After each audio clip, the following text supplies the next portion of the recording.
Ned Fulmer just continues to embarrass himself after his grand return to the internet, and somehow it gets worse and worse every time. Before we talk about his most recent escapade, however, be sure to subscribe to the channel and then announce your subscription in the comments so I can leave you a personalized voice memo using YouTube's handy new feature. Just like I've been doing with people who deem it necessary for whatever reason to announce their unsubscriptions. No! Please don't unsubscribe, no! Now that that's out of the way, however, let's take another look at Ned. First, I want to update you on his YouTube channel, which is, well, supposedly was meant to be his big return to making YouTube videos. He said he was really passionate about video making, wanted to give the Try Guy stuff another shot, or try, I guess, for lack of a better term. In fact, no, that's the perfect term. I don't know what I'm talking about here. But as you can see, he stopped immediately after he got caught viewbotting, and the viewbotting was so scandalous here in particular because he was viewbotting on sponsored videos, where a lot of the time you need to reach a view guarantee. So a lot of the time sponsors will come to you and they will say, if your video gets X amount of views, we will pay you Y amounts of money. So unsurprisingly, when you view bot on videos like that and they're not real viewers that are coming to your channel, the sponsorships aren't very, like, that's illegal. That goes against the contract and it can very well be the basis for like a lawsuit. Now, I don't know if Ned Fulmer is currently undergoing any lawsuits. It wouldn't surprise me by any means because what he is doing here is genuinely scandalous and shameless. Obviously, I'm not sat here like, oh, these poor massive companies getting scammed or whatever, but like, it's just so blatantly scammy that it's pretty difficult to believe this is actually happening from someone who seemingly knows the internet as well as Ned Fulmer does. Like, this is Ned Fulmer. He was one of the biggest people on YouTube for years when he was part of the Try Guys. So the fact that he thought this would work is honestly really surprising. But yeah, the second he got caught out doing this, that you can see the views very shockingly and mysteriously went down massively. So you got this one here, 827,000 views 4 months ago, and then 2 months ago, 30,000 views. Yeah, you can see here, like I was just saying, the ranking every taco video, you can see the views, they spike here at the beginning, and then very ominously just flatline immediately. This is not normal when it comes to YouTube videos, especially when it only has 1.6 thousand likes and 738 comments. Yeah, it's just outrageous. We can compare, actually. We can go to my hot new second channel, Shepherd Boy, where I upload my live stream clips. We upload at least once every day, sometimes even 3 times. And then we can go in a video with 21,000 views, so not even 10% of Ned Fulmer's one, and it has almost the same number of likes and almost the same number of comments as well. So obviously, Ned Fulmer stopping immediately after getting caught out for this, I'm not sure. The thing is, I've really struggled to believe he didn't think he would get caught out for it. Maybe his plan was just to scam the sponsors and then leave as soon as he got caught out. Or maybe he was really just seeing how long he could get away with it for before the heat was too much and he had to, like, he had no choice but to stop. But either way, everything he said about, like, having a genuine passion for video making or videography or making videos similar to the ones that he was making beforehand was bollocks. I'm sure we can all agree. Like, it was very, very clearly an easy cash grab. But now this is the thing that confuses me, is that Ned Fulmer clearly is only in this whole business YouTube thing currently for the money. Like, it's very obvious that's why he's doing it. He is literally scamming his way. He's scamming a living. Like, unironically, no exaggeration, he is scamming a living. But he also seems really concerned with PR and how he looks to people and, like, I don't know, trying to not embarrass himself? Like when he leaked his dating profile, we covered this in the last video, someone leaked it and then he leaked it on his own Twitter and he was like, do your worst, I'm gonna show out to everyone before you see someone else talk about it, I guess. Which was really cool and tough and epic, I'm sure we can all agree. But then it's like, why do you even care about trying to make people like you if you're just in this for the money? Like, you can't have both, really. Surely you've clocked at this point that no one is going to like you and that playing the villain isn't gonna work. But the thing is, he can't even play the villain properly because as much as he tries to do this, like, what's the word? Sort of chaotic good in a way. He's like, yeah, I don't care, I'll leak the profile, I'll chat my shit, and I'm gonna fucking enjoy doing it. But at the same time, he also tries to portray himself as like a shy little ooh-woo, subby-wubby anime, I'm so sorry for cheating on my wife 5 years ago type person as well. And it's a dichotomy that truly confuses me because I just don't know, I genuinely have no idea what he's trying to achieve. Well, that leads me to the main topic of today's video, which is a lot of cancelled people, when they get cancelled, they go on podcasts. podcasts. And Ned Fulmer, I suppose, has decided to do just that. The podcast in question is called Honeydew with Ryan Sickler. I'm not too familiar with who this Ryan Sickler character is, but I'm sure it's not too important. We can just look at what Ned Fulmer's episode was like. You know, I'm not gonna watch his 50 fucking episodes with Joey Diaz to get relevant context here. Either way, though, I'm very much interested in what this podcast actually entails, so I reckon we just give it a watch. Before that, however, I want to talk about the sponsor of this video, who I'm not scamming. Ever wanted to get paid for time that you're already spending on your phone? Like, genuinely though, not in a scammy way, just playing games and doing other stuff that you'd probably be doing already. That's basically what I've been doing with FreeCash, who are sponsoring this video. FreeCash is a platform that I've worked with before, and I've had nothing but good experiences with it. If you've not seen it before, it lets you earn money by doing simple things such as playing games, completing surveys, or testing apps. So what I did was jump on, scroll through the offers, pick a game. I went with Match Dragons, and you can literally see just how much you earn before you even start. Then you just launch it through the app, and as you hit milestones, your earnings track back to your FreeCash account. Make sure you enable tracking when you start, by the way, otherwise it might not register your progress properly. What I like is how straightforward everything is, so you've got 5,000 different offers, there's always something new to try, and if you do decide to make in-app purchases, FreeCash actually gives you boosted rewards, as well as cash back, of course. This means that you can progress faster and earn more at the same time. And once you hit the $25 minimum, you can cash out pretty much instantly. I tested it through PayPal, and it worked exactly how you'd want it to. You've also got options like Bitcoin, Amazon gift cards, and more, so you're not just stuck with one method. And it's not just me, FreeCash has a 4.8 rating on Trustpilot with thousands of reviews, so clearly a lot of people are using it and getting paid. Now, if you sign up using my link in the description or scan the QR code on screen, you'll get a $10 bonus after completing your first offer, so it's a nice little head start. And just to be clear, this is not some quit your job thing. Like, you're not gonna make a living by using this app. However, if you've got some spare time and you're already playing games or scrolling anyway, then I think it's a solid way to pick up some extra cash on the side if you're interested. So yeah, if that sounds like something that you want to try, then check out my link below, grab the $10 bonus, and I'll probably check back in a week and see how much I've made. Alright, back to the video. But when you look at the title itself, it's like, what did you think was gonna happen? Like, Ned Fulmer on cheating, scandal, and losing it all. Usually when you have someone who's like fucked up or gone through something horrible on a podcast, it's like, you know, the rise and fall of Jimmy McBimblestein, or how Dog Shawnma built everything back up again. You know, it's like an inspiring, amazing story. This is like just the fall of Ned Fulmer. Like, there's no positive spin, there's no and how he got it all back again. It's just like Ned Fulmer on how he fucked everything up and his life is now ruined. I wonder if he knew this would be the title before he went on the podcast. Before we get into whatever we're going to chat about today, right there, promote everything you'd like, please. Sure. You can follow me at youtube.com/Ned Fulmer and check out my podcast, The Rock Bottom Podcast. All right.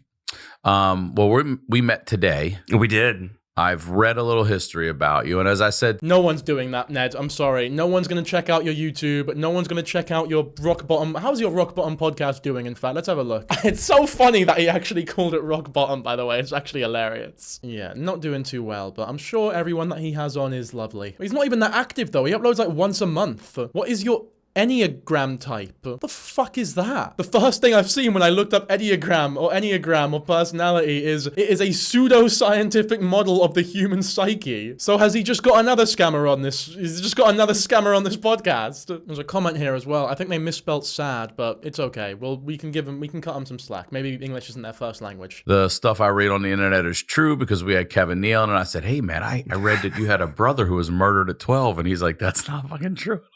Which is a horrible thing to put out there. Big thing to get wrong, yeah. So Ned, let's just start at the beginning for you. Where are you originally from? Tell me about your family. I grew up in Jacksonville, Florida. Yeah. My dad was a doctor. My mom worked in arts education. Mm-hmm. And both of them were from New York. And damn, man. Two extremely successful parents. Imagine having Ned oh my goodness. That's horrific. You've worked your whole lives. You've had this kid. You wanted to give him the best life possible. You know, they went to Yale. They graduated Yale. You're thinking, oh my God, this is amazing. You know, he's in the Try Guys. You're like, oh, YouTuber. Maybe that's not maybe what we were expecting, but maybe you have a look at the checks and you're like, oh shit, this is seems to be doing pretty well for it. And then boom. And then boom. And it's like, God, fuck, dude, how have we made this? God, God damn, man. You know how there's so many men in the world who are like so scared of having a daughter because, I don't want a daughter who gets into OnlyFans or whatever. Why are there no men like scared of having sons that end up turning out like Ned Fulmer? Because I feel like that's a lot scarier proposition, to be honest with you. I would rather, I'd take Thought Daughter over Ned Fulmer's son any day of the week. Boston, so I kind of grew up like a fish out of water in the South. What's bringing them down to Jacksonville? My dad's job, he like got his med school paid for by agreeing to go like wherever just to do public health. Mm-hmm. Yeah, so kind of random. Talking to you about Duval over there before. Because you guys, Jacksonville used to be in the Ravens division, and I was telling you, Jimmy Smith would just beat our ass. Yeah, so Jimmy I was a Smith very like impressionable youth in that 8, 9, 10, 11 years old, and it's just for better or worse, I'm a Jaguars fan for life now. Well, you got a good squad now, that's for sure. Okay, so how many siblings do you have? I have a younger sister. Okay, so the 4 of you guys are in Jacksonville, and that's where you're growing up. That's where you high school, all that. The entire time. Okay. Yeah, I lived in the same house the entire 18 years of growing up, and my parents still have it actually. Oh yeah. Okay. And then what next? College? What do you do? You head off to do what? A bit of a golden boy. I did really well in school. Okay. And I went to Yale University, actually. Oh, shit, you went to Yale. Okay. Yeah. And then after that... Did you do well at Yale? It's hard to say. Did you do well at Yale? I did okay. I think my first year was pretty good. And then I started getting more into the extracurricular, like theater and film stuff, kind of at the detriment of my science classes. Got it. They also had the science classes like up a big hill. It's like, really, you got to really want to go there at 8:30 in the morning. It's like a 20-minute walk uphill. Like, come on, man. Come on. Where's my Zoom class? Yeah, that would have been way better. Sorry, I'm trying to wait for like Ned to tell like a joke, you know what I mean? Or just something that isn't just complete nothing. This is the thing, right? And I will hold to this, because I've said this before. The biggest issue with Ned Fulmer isn't that he's a dickhead. It's not that he, like, hasn't taken accountability properly or whatever bullshit people throw at him. The biggest issue with Ned Fulmer is that he's a boring sack of bums. Like, his content sucks. He can't tell any jokes that are actually funny or worth listening to. He's not interesting at all. And when you really think about it, he never was. Like, he was always really and truly just the wife guy. That's not a label that can only kind of be applied to him. It's like, no, that was the only thing ever that you could attach to his character. And even now that he doesn't have the wife, he's just the ex-wife guy now. Like, that one fucking woman is still the only thing that you can attribute to his personality ever. Listen to him talk for more than 5 seconds in any fucking video. He's so boring. And if he came back to YouTube or TikTok or whatever the fuck, if he made genuinely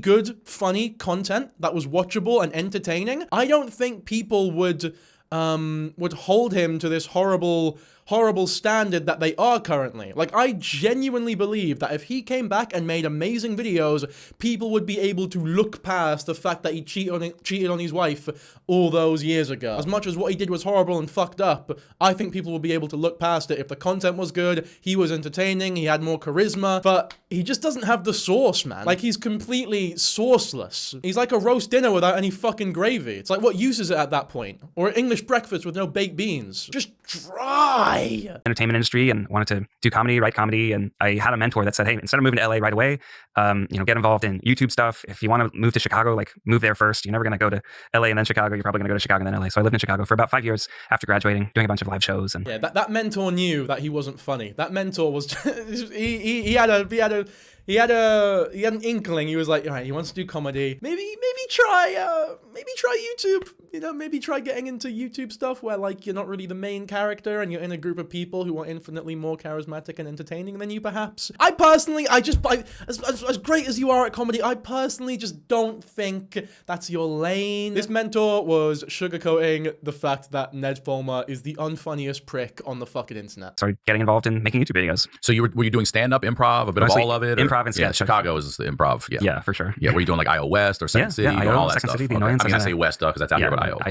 Yeah. Improv Olympics. Okay. And then you're also younger, so your wheelhouse, so for us, it was always do that and then try to go get on TV. Yeah. It was still, now in Chicago, it was still like, oh, the SNL scouts are coming every summer. And years ago, I had a friend from Chicago and we would watch TV and while we're watching it, be Chicago.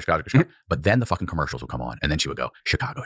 I was like, God damn, all that Chicago? I was like, wow. And already what I knew I thought was a lot. And there's just like, bam, bam, bam. I'm like, damn, Chicago.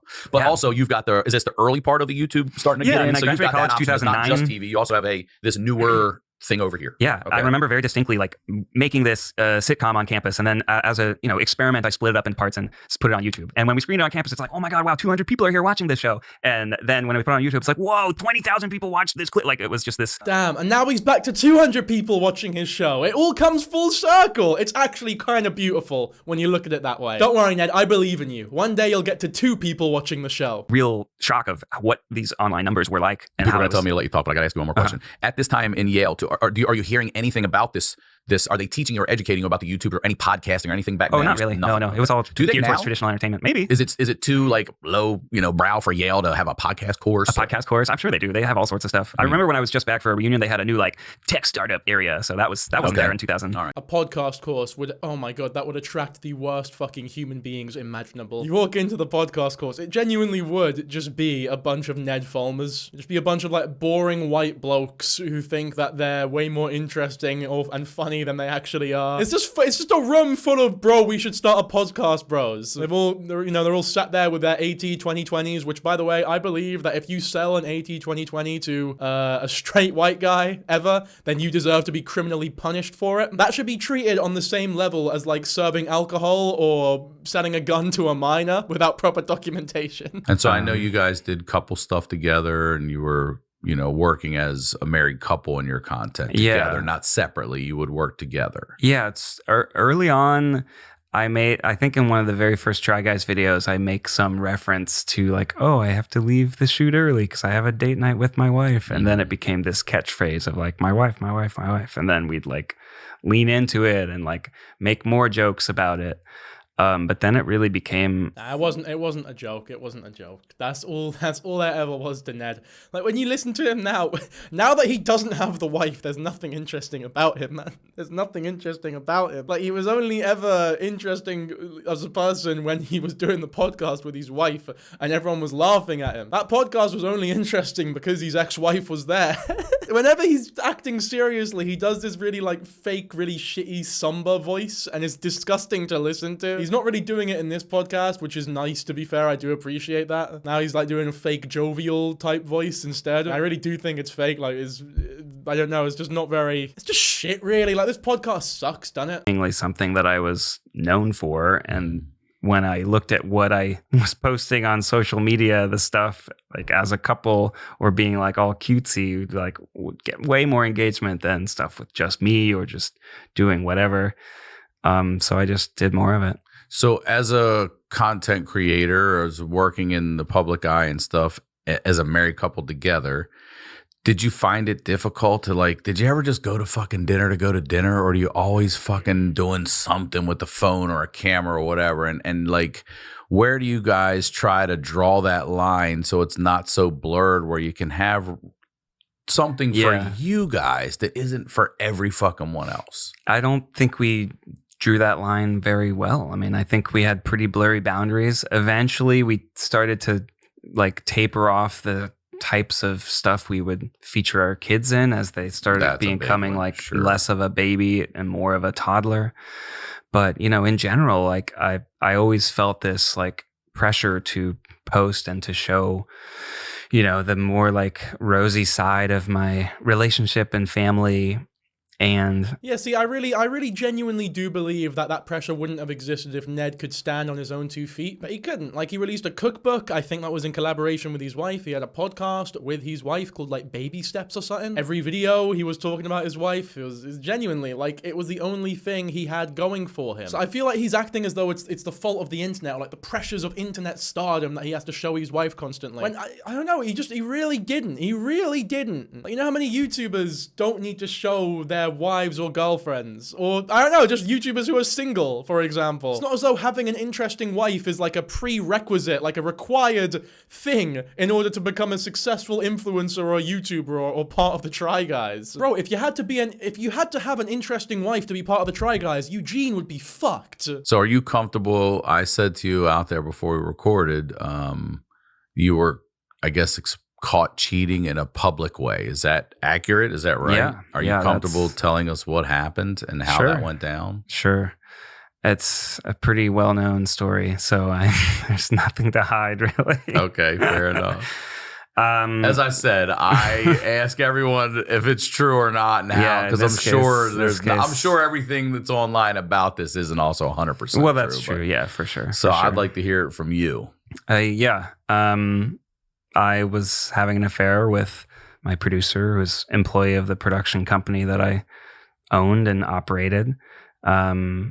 We got caught together. I want to reiterate, by the way, that's the thing that makes it a lot worse than if he was just cheating on his wife with some random lassie. Because in my mind, even if Ned Fulmer was single and this producer was also single, I still think it would have, I don't know, maybe it wouldn't be immoral for him to like try and get with her. But in my mind, if you're like a higher up or some sort of boss or in like a managerial position at a company and you try flirting with or getting with an employee who is like, I guess, under you, for lack of a better term, then there's always that fear that even if they are genuinely really interested in you, that if they just so happen to not be, then they might feel pressured to say yes out of fear of losing their job or being treated differently in the workplace. So I would say it's just safer and more understanding of consent, if that makes sense, to just not bother. Because if they're not interested in you, then it can be quite daunting and scary for them, if that makes sense. Now, with this girl in particular, she is a fucking normal person and hasn't gone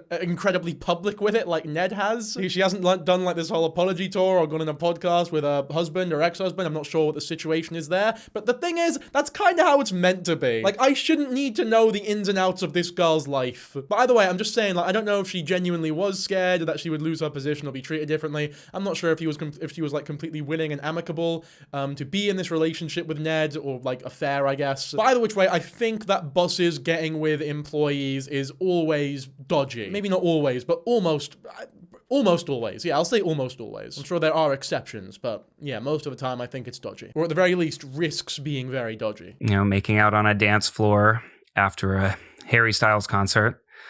Where? On a business trip in New York. Oh, in New York, not out here. Yeah, sort of. And got by who? Like fans who recognized me or her. Oh, so you were spotted. You weren't just a rando up there. Yeah, you know. And so how does that get who finds out first then? Because this is interesting that you don't know. Does your wife find out first, or do you find out first that this is out there? It's sort of, well, it wasn't out there to start. It really, I think pretty much all the important people in our life found out simultaneously by this person sending it to, you know, my ex-wife, her ex-fiance, they sent it other directly, people that we worked with in our office. I think they just kind of sent it everywhere. So that was like, for me, that was immediately the moment where I'm having to tell my ex-wife everything that had been happening and what was, the extent of, what this photo meant. And I love that that's the moment you need to tell her that something's happening, when you get caught doing the said something. But it doesn't really mean much when you tell her everything after you've been caught doing everything. It's like, I don't know, if you have like an STD, for example, and it's like, I need to wait for the perfect moment to tell this girl that I have an STD. And then you just don't tell her until she's fucking infertile because she's had it for years without knowing. And you're like, okay, perfect. Now is the perfect time that she comes back from the fucking health clinic and she's like, babe, I've got like, oh my goodness, I've had gonorrhea for 2 years. And you're sat there like, okay, but now is the moment, the perfect moment to tell her. It's like, no, the perfect moment would have been when it started happening, you idiot. Oh yeah, it was like a screen grab from a video. So I have questions for you, Ned. Sure. How old are the kids at the time? 1 and 4, I guess. Okay. What's this? Fall 2022. Yeah, so 2 and 5. 2 and 5. And when and how do you find out this photo's out there?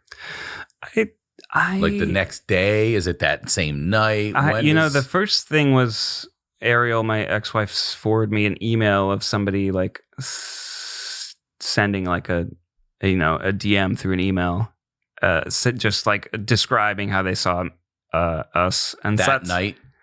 Yeah, like pretty quickly. Yeah, so that's kind of something that I knew that it was like we're gonna have to have a like conversation about it, and at that point, it had been going on for a while. So in a lot of ways, I was kind of relieved to be able to talk about it, which is a fucked up thing to say. But yeah, I actually do believe him there, to be fair. As boring as he is when he says it, I do believe him. Because when you get to the point where you're just publicly making out with this girl after a Harry Styles concert, which when you're in the Try Guys, not to be like demeaning or anything, but there's going to be a lot of audience overlap with Harry Styles fans, if that makes sense. Like if you're Ned Fulmer at that time, you go to a Harry Styles concert, people are going to know who you are. And Ned obviously knew that as well. So he's knowingly making out with this girl outside of this concert or in like a party afterwards, where a lot of the people who went are definitely going to be. In New York, no less, where like, I think that's the most popular city. New York City is the most popular city in terms of my demographics. So yeah, the guy definitely knew. Like he must have known that he would have been recognized. But it just didn't really matter to him that much because he was still noshing off with her. So like, at that point, yeah, I feel like he wanted to get caught. It must have been a relief when he got caught because it seems like he definitely wanted to at that point. He was just sick of it. Sick of keeping it secret for so long. Is that because he genuinely cares and wanted to get out this relationship because he was like hurting her and he didn't like that?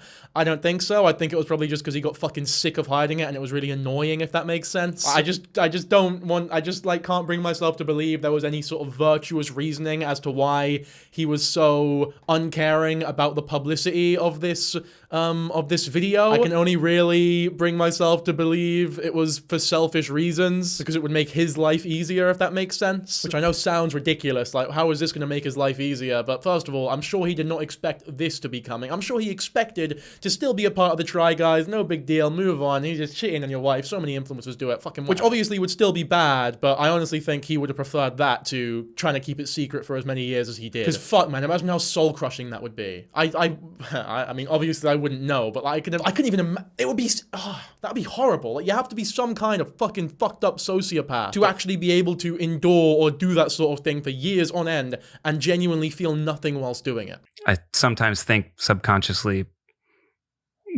I must have wanted to get caught because then you are forced to stop living a double life and start to come to terms with why you're doing it and what it means. Yeah, it sounds really pseudo-psychological what you said, but I feel him there. Not as in from experience, but I agree. I think he's right. Life. And at the time, you're in New York, so you still got to go all the way back to California to have this conversation. It's not like you're driving home and we're talking tonight. Yeah, well, how long it before was you have an you awkward get to face thing your that wife? Actually she was coming to meet me and we were going to go to a wedding in New Jersey for some family friends. So I tell her, all this is on the phone? No, I wanted to talk about it in person, which maybe was a mistake because she, really was very, very upset and wanted to immediately get on a plane and go back to Los Angeles while I went to this family wedding. So she did come to New York. Mm-hmm. And she already knew then, and you're like, please come so we can talk? No. You waited till she got there. Yeah. And then you told her. Yeah. Because I was under a delusion that it wasn't as big of a deal as it was. There were some... Why? What made you think that? Well, there were ways that we had talked about certain like boundaries and things that would be okay versus not. And, this was not, but it was close. And I was... Hey, look at me predicting everything, by the way. I swear to God I've not pre-watched this. But yeah, I fully believe that he thought it wouldn't be as big of a deal as it ended up being. There's no way he's seen this coming. He probably thought he'd stay in the Try Guys. I don't know if he... Did he think he'd talk it over with his wife and, like, stay with her? Because if that's the case, then it really was a selfish... Like, he just had so much fucking ego that he genuinely believed he'd get away with it, if that makes sense. Despite how horrific what he was doing was. Jesus. All right, come on. Focus on me. I'm the... Is this really what we're doing? Camera, are you fucking serious right now? There you go. Good boy. I don't know if we... Why have I said that to my camera? Jesus Christ. Nah, let's keep that in. That's really funny. I didn't even do... I swear to God, that was just fucking instinct. I don't know why. That's part of my instincts. Also, I guess my camera's a bloke. My camera is now gendered. Delusionally thinking like, oh, well, since we've talked about these other things, that this is probably fine. And I think there's a lot of different ways that when you're cheating, or when I was cheating specifically, that I lied to myself to make it seem more okay in my mind. Now I'm going to ask you questions, and if you're like, nah, I don't want to answer that, or you don't want us to put it in, that's fine too. But the lady you're cheating with, is she married, or does she have family, or is there anyone in her life? She was engaged. She was engaged. Yeah.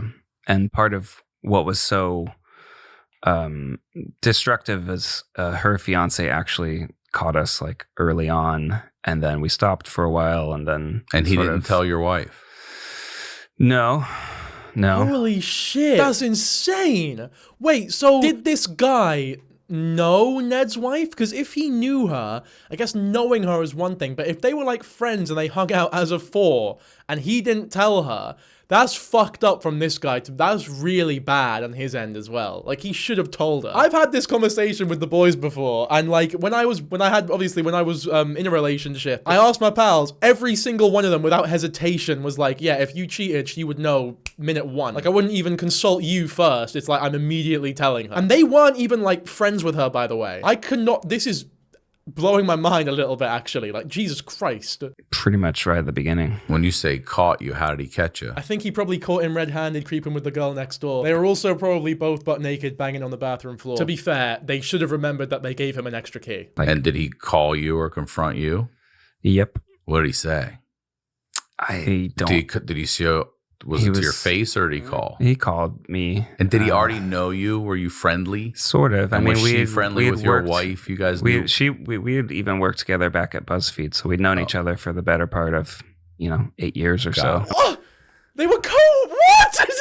Wait, I need to know if he knew the wife. I hope this fucking podcaster asks that shit, by the way, because that is the golden question here. Ryan Sickler, you have one fucking job. I don't really remember, but he was very upset, and so it was like, oh. He doesn't remember. That's bullshit. He definitely remembers. It must have been some horrific shit if you don't want to say what happened, because he defo remembers. Actually, nah, to be fair, it might be one of them, because, mate, that feeling you would get in your stomach when you've been, when you get caught out in a lie and you're like a kid, and then you just get like this really sinking feeling like, oh, and you know what I mean? It's like, it must be that like times 1,000. Your whole life is crumbling around you. So maybe he genuinely doesn't remember because he was just like too focused on trying to avoid the fucking panic attack that I'm sure was ensuing within him at that point. But then again, I'm sort of applying the emotions that I would feel to him, and I just don't know if we feel the same way, if that makes sense. But hey, maybe we do. I don't think he is a complete sociopath. And you stopped for a bit, but you didn't stop. Yeah, eventually we started, seeing each other again. And how would you get away with it? We went on a lot of business trips. He must have just told him it wasn't me. And what's going on with your the ladies situation, and is he coming after you again because he already fucking said, hey man, we definitely did that weekend. He tried to show up where you were? Well, he threatened me and called me and stuff, but he basically, I tell my ex-wife that I want to work through things and cut off contact with the affair partner. And how would you do that if you're employed together? So are you quitting a job? Is she quitting a job? Or how does that work? I don't. You didn't even, you're like, whatever, I'm just going to do whatever the fuck. If I have to work from home for the next year, I don't know. It doesn't. And can you tell me about your ex? Is she, well, let me ask it like this. Is she a Latina, or is she just fucking processing?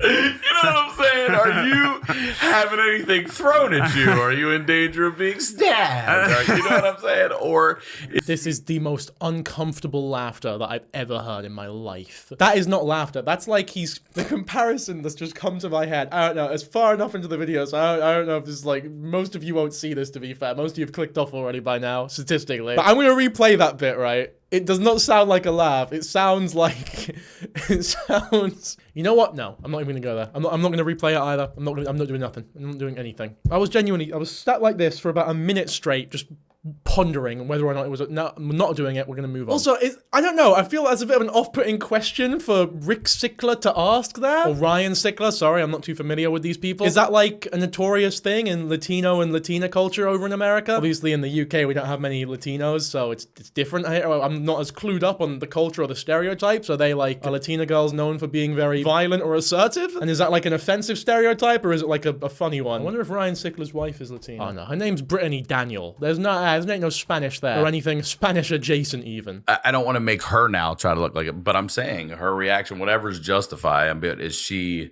yelling, or is she like a quiet, like just leaving and not talking? No, you're tortured, yelling, you know what I mean? Yelling, crying. All right, and so she's that was really like at least the thing for me that was like, oh, you are totally like, this is in no way okay. This is really hurting this person that you care a lot about.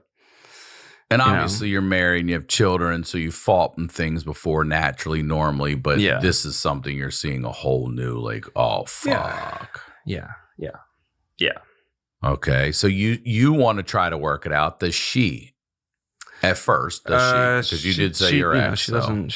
She doesn't know for a while.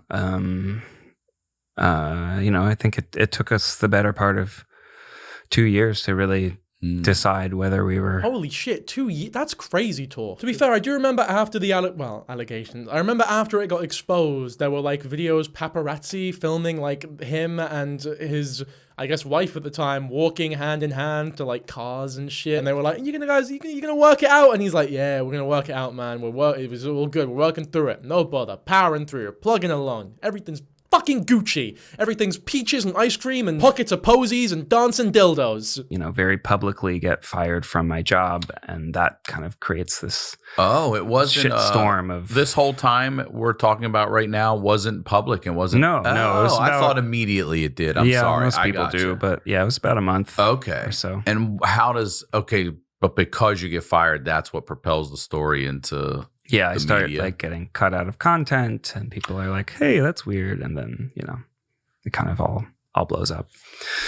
And so that's a whole new level of now. Me and her weren't sure if I was getting fired or not, or what was happening, and then it was kind of really. I knew it. I knew he thought he would have kept the job after everything. If he thought he could work it out with her, there's no way he thought he was getting fired from the job. In my opinion, that's disrespect to everyone at the Try Guys, like all his co-workers. He thinks that they're such mugs that they'll just let him stay after disrespecting them like that and really harming their fucking business. Both of us, which was tough to deal with. Okay, so now this is out there everywhere, which has got to make your wife also feel like, great.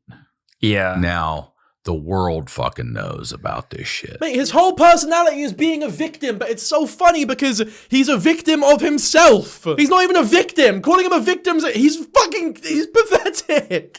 He's just a victim of being a fucking pathetic wanker. He's a victim of having no personality. If he was a spice, he'd be flour. Although being around like addiction and people who are working through like eating disorders or alcoholism, gambling, and all sorts of stuff, or just people that are super depressed or like suicide. Like it was all really interesting and powerful and like healing for me to be able to so openly talk about how I fucked my whole life up, and it was the kind of being able to view even just like having an affair through the lens of like addictive cycles and stuff it was really helpful for me to understand like why it was so hard to not see this person and things like that.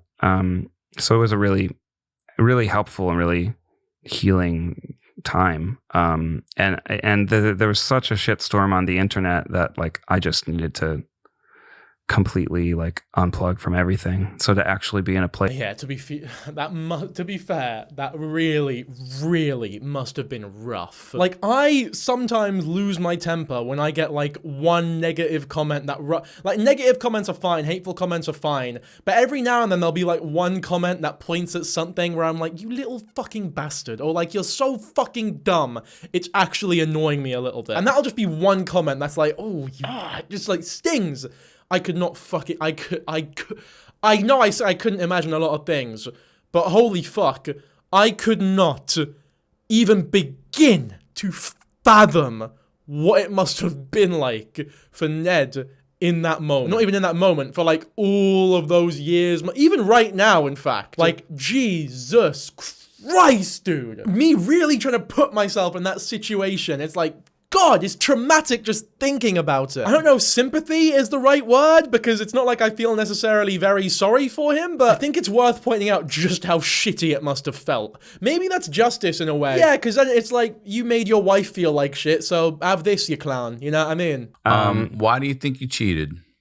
I think I cheated because I was selfish and I was unhappy and I didn't have the tools to understand that unhappiness and that emptiness. I think why do you think you cheated is actually a very good question. It's such a simple question, but it is a good one. I will say though, I clocked, he didn't fucking ask if the producer's husband knew Ned's wife. And I feel as though that is genuinely a really fucking important question to ask. So I'm very disappointed actually that he didn't ask that question, because that changes so many things in my opinion. I don't even know if it does though, because in my mind it's like, even if you don't know this guy's wife, is there some sort of moral obligation to tell them, involve yourself in that, in their business maybe? You don't know that if like you've never even spoken to them, you don't even know their name, like you know that little about them, and I understand not wanting to bother, because you just realized, you know, you found out that you've been cheated on. Maybe you want to focus on your own partner for the time being, I guess. What would I do? What would I do? I'm trying to wonder.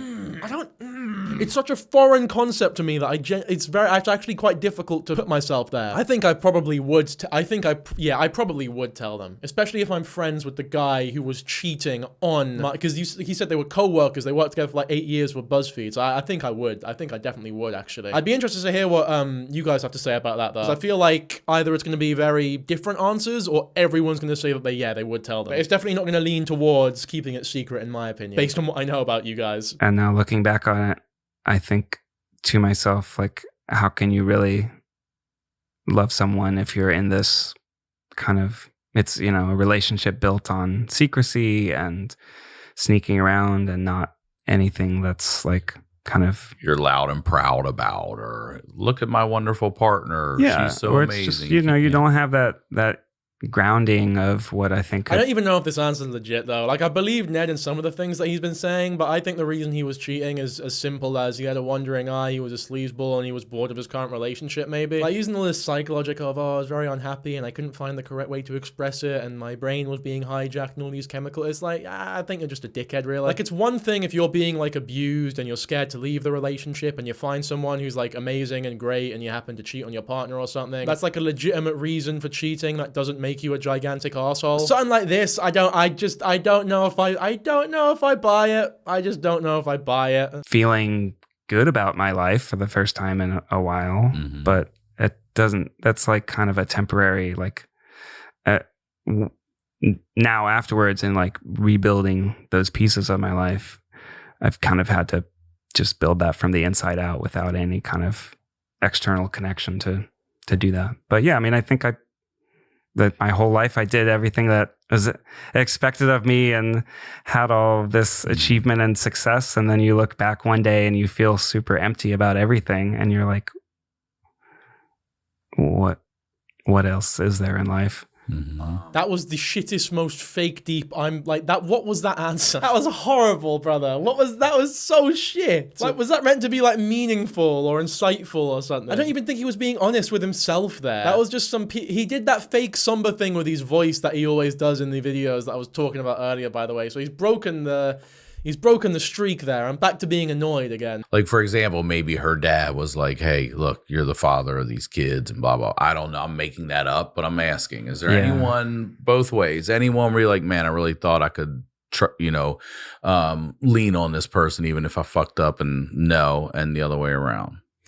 Yeah, I mean, for sure. That my friend group and a lot of our friends, like as couples, were really supportive of just, hey, like, we understand you're working through a lot and that there's, you know, that Ned, that you fucked up. And also, like, we love both of you and hope you do and kind of figure it out in the way that's best for you. And I think her parents like shared that sentiment of, you know, we're going to take our lead from our daughter. And are they together? Because your parents were together. Are they together? Her parents? Yeah, both are. Yeah. What's it like Dude, you're a dad.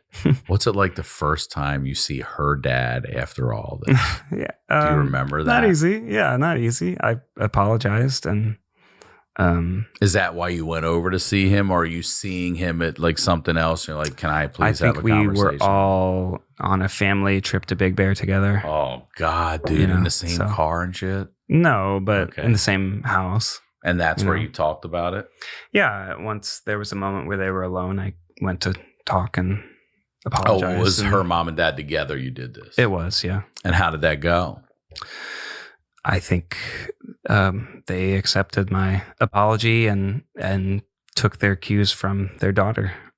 Took the cues from their what? So like he was forgiven by, but didn't she say in that initial podcast that she like still doesn't forgive him for any of it? So is he just lying to himself here? He's like, oh, I'm forgiven, I'm vindicated, I'm like all good now, I'm all good in the hood. You know, I'm forgiven, sorted, done, dusted. My ex-wife forgives me, her parents forgives me because they've taken the cues from their daughter, I guess. It's like this isn't snooker. I don't think I don't believe him. I don't believe they forgave him. I think that they just acted like fucking adults about it and didn't beat the fuck out of him. But just sort of were like, you know what, mate, it's whatever. It's fine. I don't really want to talk about it. I get it. Let's just move on.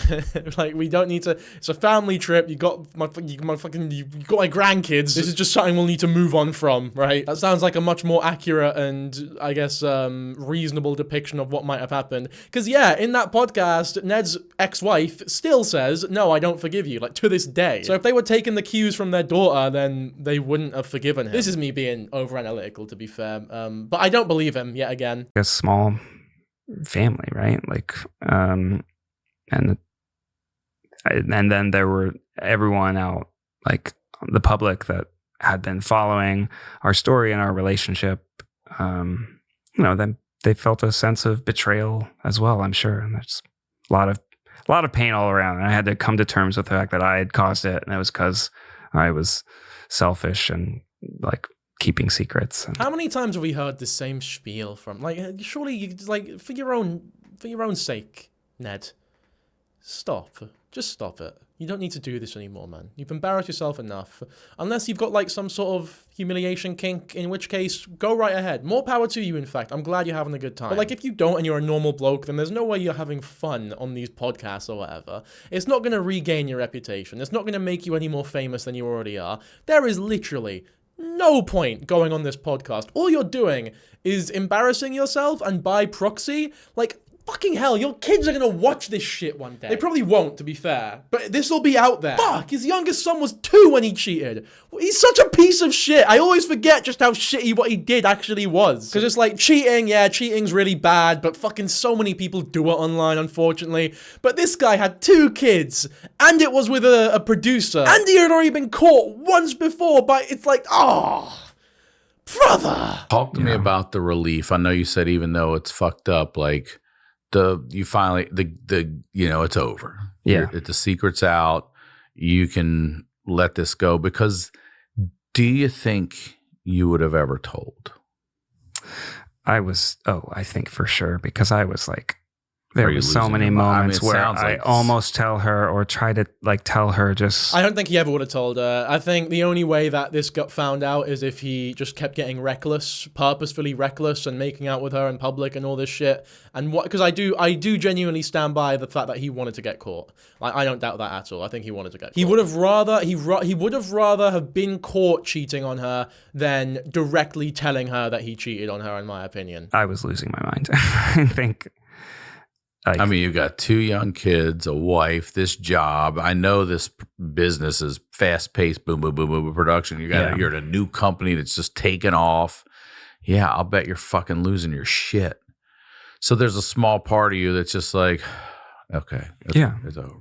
Yeah, and I remember before it happened, I really do believe him. Like, as much as I do think he chats so much shit, I do believe him here.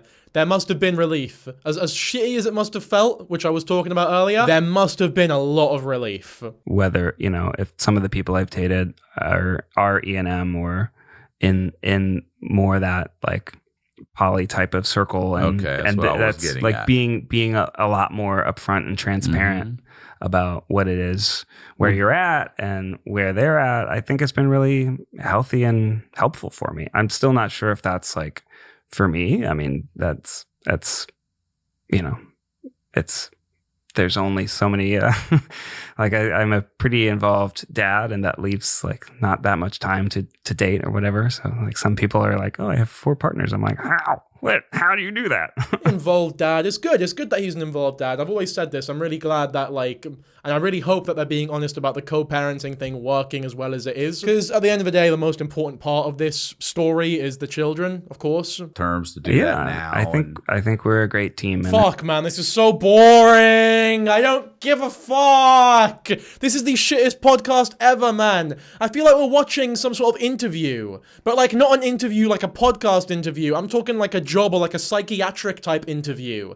There's no jokes. There's nothing funny. It's nothing we don't know already. This is just shit. It's so fucking shit.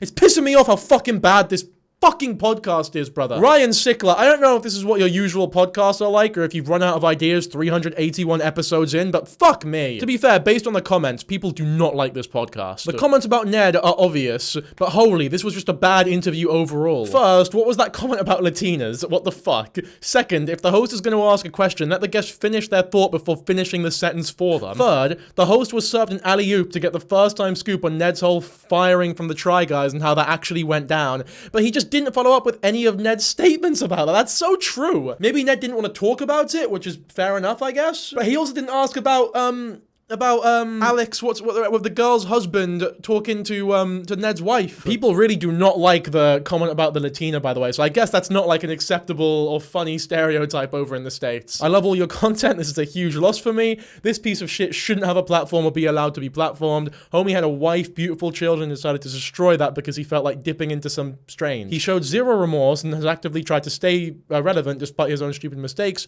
Respectfully, fuck this. Someone's timestamped the Latina comment. What a weird thing to say, which, I mean, that is completely fair enough. Yeah, it was like body slam. So are they talking about the wrestling now? I really don't. Honestly, I think I'm done with this. Let's get. Is there anything interesting at the end?